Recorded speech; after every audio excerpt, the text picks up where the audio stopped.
Chapter 7. A New Prince in Me. In the days that followed, Chester's behavior was exemplary. He purred, and he cooed, and he cleaned his paws, and he rubbed up against everyone's legs to show what a good boy he was. I was getting worried. Chester acts that way only when he has something devious in the back of his mind. But I didn't know what it was. He had tried everything in the book to get rid of vampires, and all his efforts had failed. But I knew from the expression on his face that something was definitely up. Of course, I didn't know for certain, because he had not spoken to me since the stake incident. I guess he realized that my heart just wasn't in the destruction of the bunny vampire. In fact, I was beginning to like the little fellow. The Monroes were relieved by Chester's improved behavior. They didn't know how to account for his strange doing, but to their credit, they were willing to let bygones be bygones. The only disturbing factor is all our lives was the reappearance of the white vegetables each morning in the kitchen. And yet, after a few days, even that stopped and the life seemed to return to normal. One evening, I dropped by Bunnicula's cage to chat. I'd found myself doing that more and more since Chester had stopped talking to me. Of course, Bunnicula didn't talk back, but he was a good listener. I'd begun to think of him as a friend, a strange one, granted, but one can't always choose one's friends. I was distressed at his per- particular evening to see that he was dragging his ears, as it were. He looked tired and listless. I felt his nose, and it seemed a little warmer than it should have been. I became alarmed. I ran over to Toby. I ran over to Toby, who was doing a picture puzzle on the floor, and began to bark. Something I do only in cases of extreme emergency, since even I do not care for the sound. What's the matter, Harold? Toby asked without moving. Are there burglars? I ran to the cage and I looked at Bunnicula. I looked back at Toby and whimpered. Toby just looked confused. Do you want to play with a Bunnicula? Should I take him out of the cage? Well, I, res- I responded, indicating I hoped that that was indeed what he should do. I'll ask Mom and Dad, Harold. You wait here. He was back in a minute, shaking his head. I'm sorry, Harold, but Mom says you can't play with the rabbit. It causes too much commotion. I looked down at the floor and whimpered again. Sorry, Harold. Maybe later, when we are all in here together. I regarded Bunnicula, whose eyes met mine. He gave a little shudder, and I felt like crying. My friend was sick, and I didn't know what to do. I wished I could tell Chester, but I knew it was no use. He was just too mad at me. I would have to solve this one out on my own. That night, I couldn't sleep worrying about Bunnicula. I decided to go downstairs and check on his condition. What I saw when I entered the living room horrified me. Bunnicula was out of his cage on the floor, while Chester stood in front of him, a piece of garlic around his neck and his arms outstretched, blocking the kitchen door. Suddenly, it all fell into place. Chester was starving Bunnicula. Of course, that's why he seemed so listless, and that's why the vegetables had stopped turning white. Chester had made it impossible for Bunnicula to eat. Chester, I cried. Chester jumped a very high jump. What are you doing here? What are you doing down here? He spat at me as he landed. I know what you're doing, Chatter, and the jig is up. The little bunny never hurt anybody. All he's doing is eating his own way. What do you care if he drains a few vegetables? He's a vampire, Chatter snarled. Today, vegetables, tomorrow, the world. I think perhaps you're overstating your case, I suggested cautiously. Go back to bed, Harold. This is larger than the two of us. It may seem harsh, but I'm only being cruel to be kind. Who's he? Who's he being kind to? I wondered as I went back upstairs. The tomatoes and the zucchinis out of the world, maybe a few cabbages. It just didn't make a sense. But I could see I wasn't going to get anywhere with Chester tonight.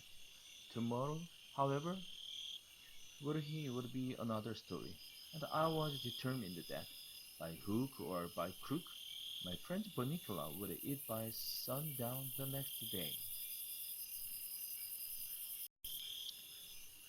Chapter 8. Disaster in the dining room. I realized that there was nothing I could do for Bunnicula during the day, since he was sleeping.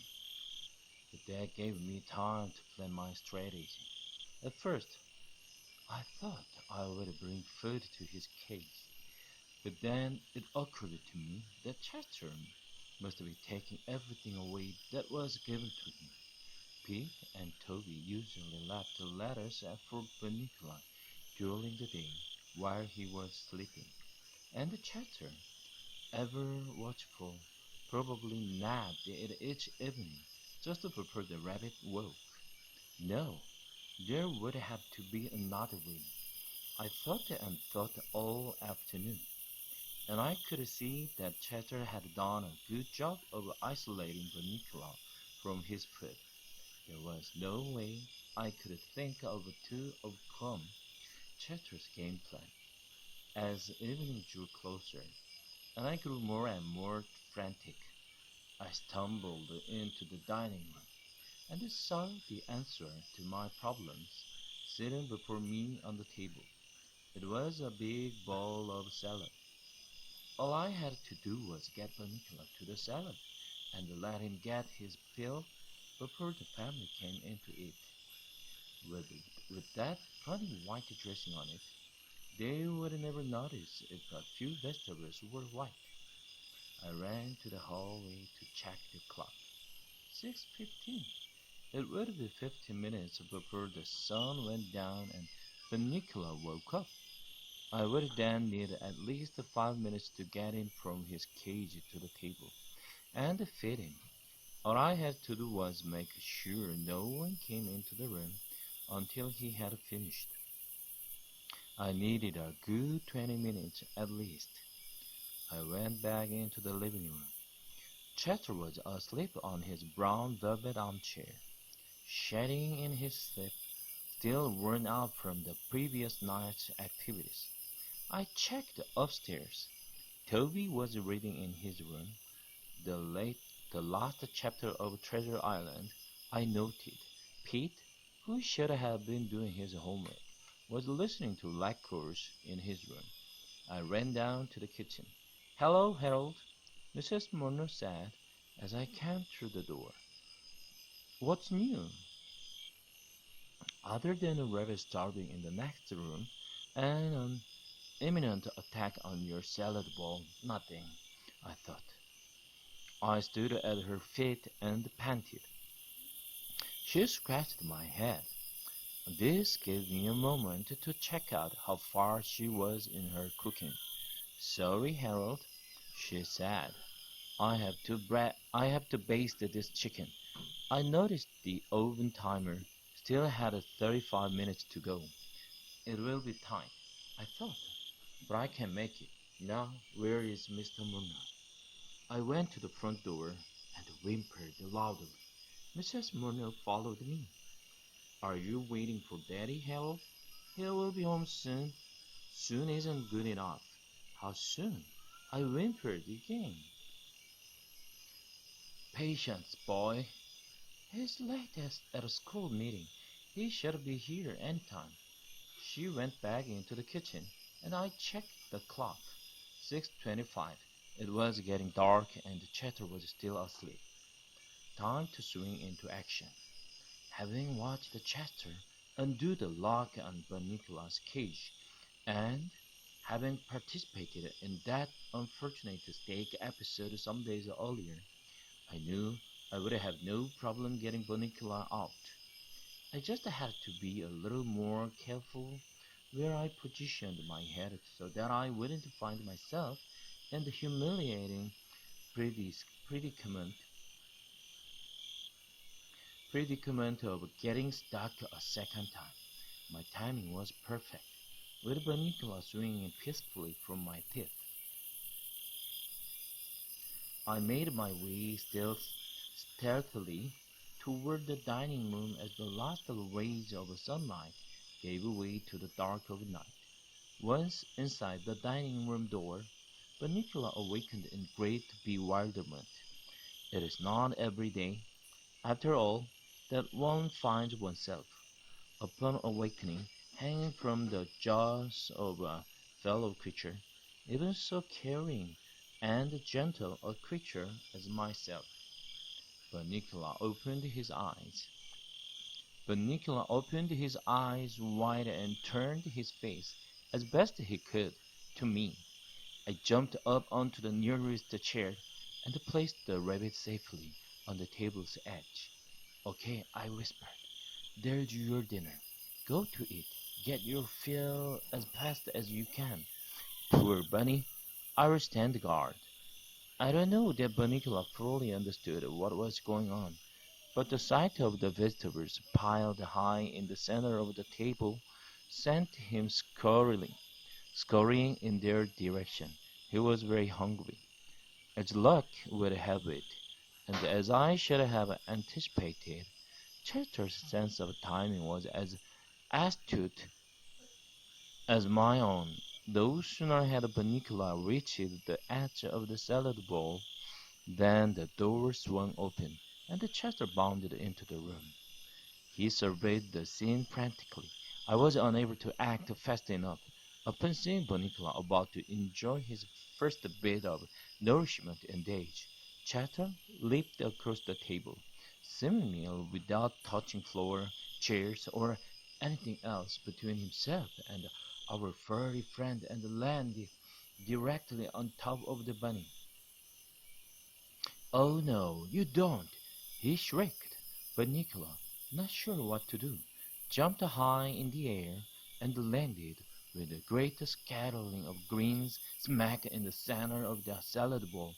Lettuce and tomatoes and carrots and cucumbers went flying all over the table and onto the floor. Chatter plaited his ears, wiggled his rear end, and smiled in anticipation. To cat observers, this is known as the attack position. "Run, Bunnicula!" I shouted. Bunnicula turned in my direction, as if to ask where. "Anywhere," I cried. "Just get out of his way." Chester sprang. Bunnicula jumped, and in the flash of a scant second, they had changed positions. Chester now found himself flat on his back, owing to the slipperiness of the salad dressing in the bowl, and Bunnicula, too dazed to even think about food now, hovered quivering on the table. Chatter was having a great deal of difficulty getting back on his feet, but I knew it was only a matter of seconds before he'd attack again, and I knew also that Bunnicula was too petrified to do anything to save himself. So I did the only thing I could. I barked, very loudly and very rapidly. The whole family rushed through the doors. Mr. Monroe must have just come home, because his coat was still on. "Oh no!" cried Mrs. Monroe. "That's it, Chatter! This is Chatter's last stand!" Chatter rolled his eyes heavenward and didn't even try to move. "Mom," said Toby, tugging at his mother's arm. Look at Bunnicula. How did he get out of his cage? He looks scared. Of course he's scared, Mrs. Murner said. We probably forgot to latch his cage and he got out. And I think Chester had been chasing him. Toby put his face close to the rabbit. Mom, doesn't Bunnicula look kinda sick? We'd better take them all to the vet to see if any damage was done. She answered. I started to whimper. No need for me to go to the vet. Mr. Munro patted my head. We may as well take Harold along. He said he's probably due for his shot. Mrs. Munro carefully picked Chester out of the salad bowl and carried him by the scruff of the neck to the kitchen. I'm going to give Chester a quick bath, she said to Mr. Munro. Why don't you put together a fresh salad? Toby, you and Peter put Bunnicula back in his cage and then clean up the table. I didn't stick around for an assignment. This was not the time to be in the way. And besides, I now had a whole evening and the night ringed worrying about the next morning's visit to the vet. This little effort of mine, I thought, has been a disaster in more ways than one. Chapter 9. All's well that ends well. Almost. Looking back on that night, I remember thinking that this whole mess could never be resolved happily. What would become of Bunnicula, my new friend, who was suffering from starvation, and what of Chester, my old friend, who seemed to have flipped his lid, and, if you will pardon the expression, was in the doghouse with the mourners? Of far greater concern at that time, of course, was my own future, for on that night all that consumed my thoughts was the fear of the next day's injections.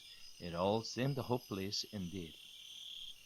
But looking back on the next day, I can tell you that happy endings are possible, even in situations as fraught with complications as this one was.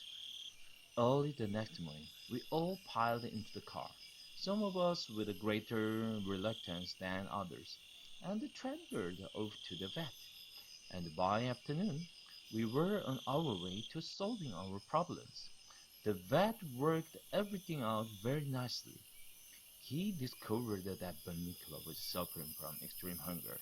I could have told him that.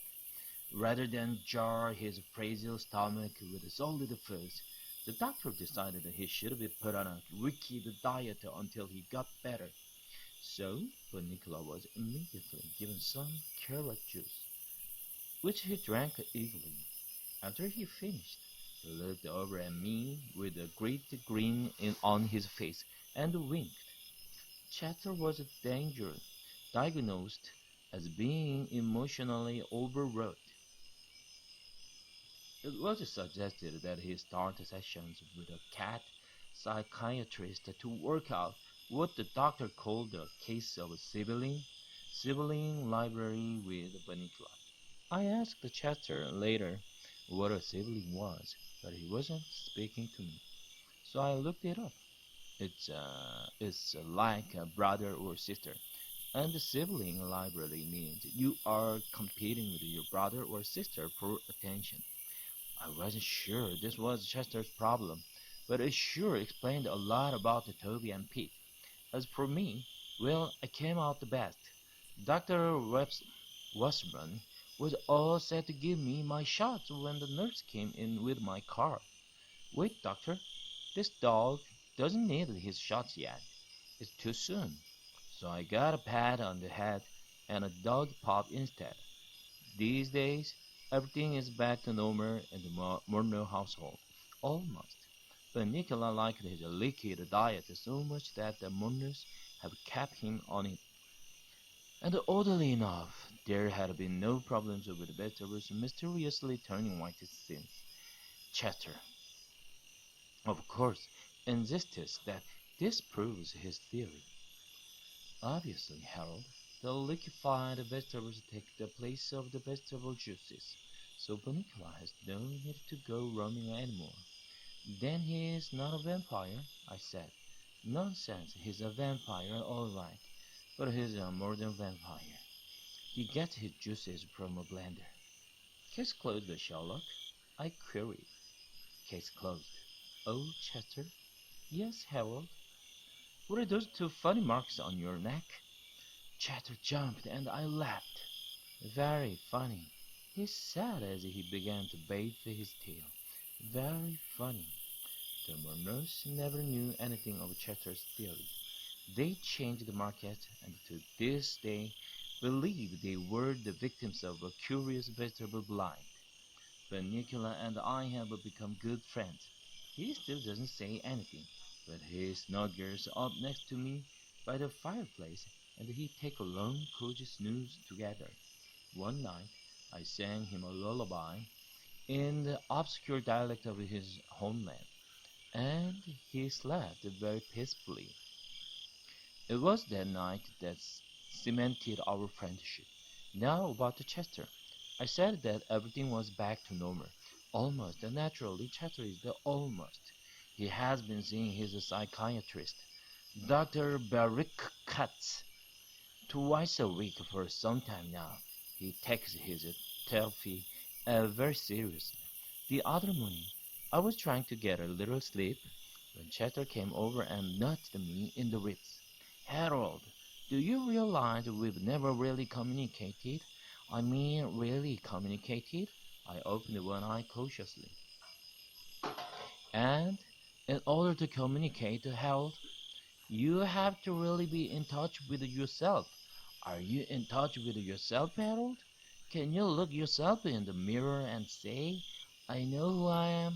I am in touch with the meanness that is me, and I can reach out to the you-ness that is you. I closed my eye. I'm used to it by now. He talks like that all the time. He no longer reads Edgar Allan Poe at night. And once he concluded that he had been right about Bunnicula, there has been no more talk about vampires. The mark of the vampire sits, its usefulness obsolete, on its shelf. Right now, he's reading Finding Yourself by Screaming a Lot. And the other night, when I heard the most awful noise coming from the basement, I didn't even bat an eyelid. I knew it was just a chatter, finding himself as he calls it.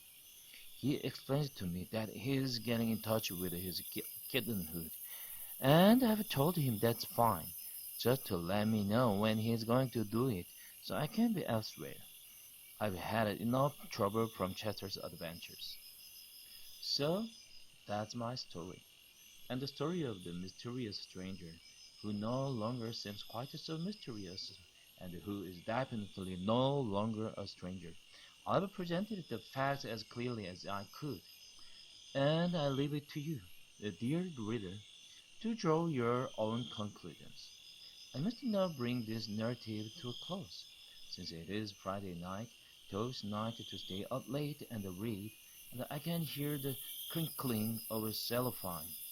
I can only hope it covers 2 chocolate cupcakes with a cream filling. The end of the story, Bunnicula.